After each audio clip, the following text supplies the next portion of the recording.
Iginiit ng mga dati umanong sundalo na naglahad ng pagde-deliver umano nila ng mali-maletang pera sa ilang personalidad na wala silang sinusuportahang politiko.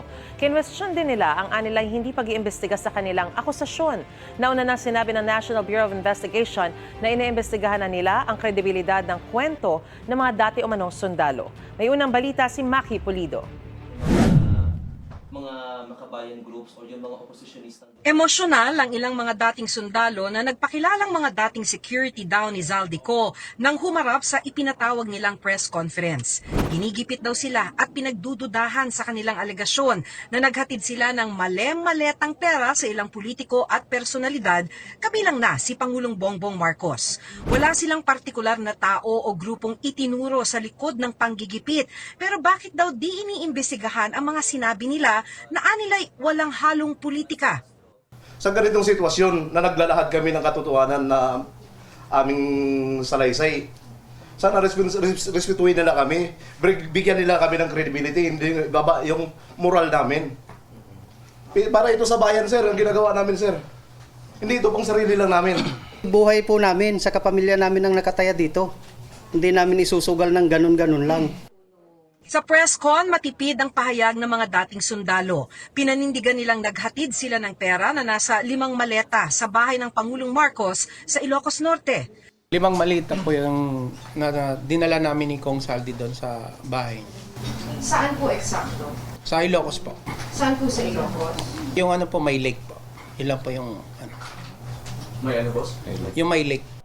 Nakita rin daw nila si Congressman Laila De Lima noong taong 2025 sa isang townhouse sa Forbes Park, Makati na laging kamiting si Congressman Zaldico.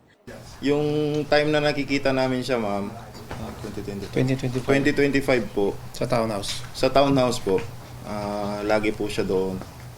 Kamiting sila boss. Then, paglabas niyan, may mga bit-bit na po yan sila na kuwan, paper bag. Paper bag. At paano nyo alam na may laman yung paper bag na pera? Kasi po, galing po yun Horizon, ma'am eh. Kami po ang nagdadala sa townhouse.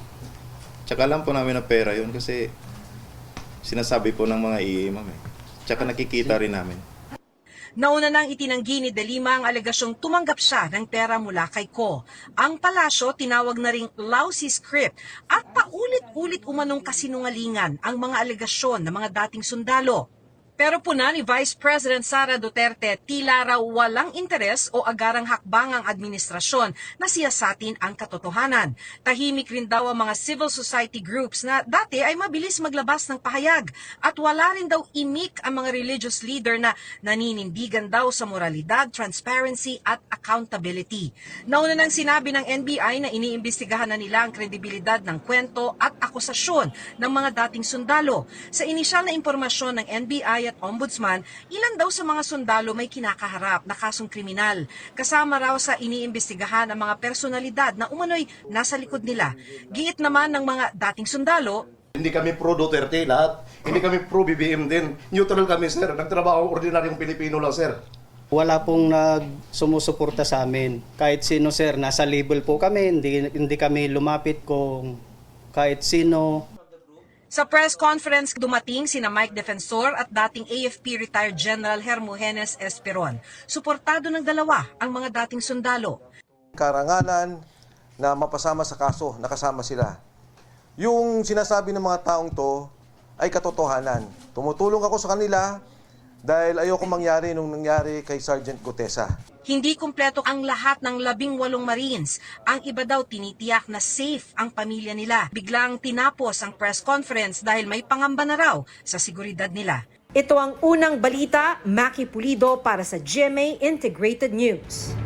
Gusto mo bang mauna sa mga balita? Mag-subscribe na sa GMA Integrated News sa YouTube at tumutok sa unang balita.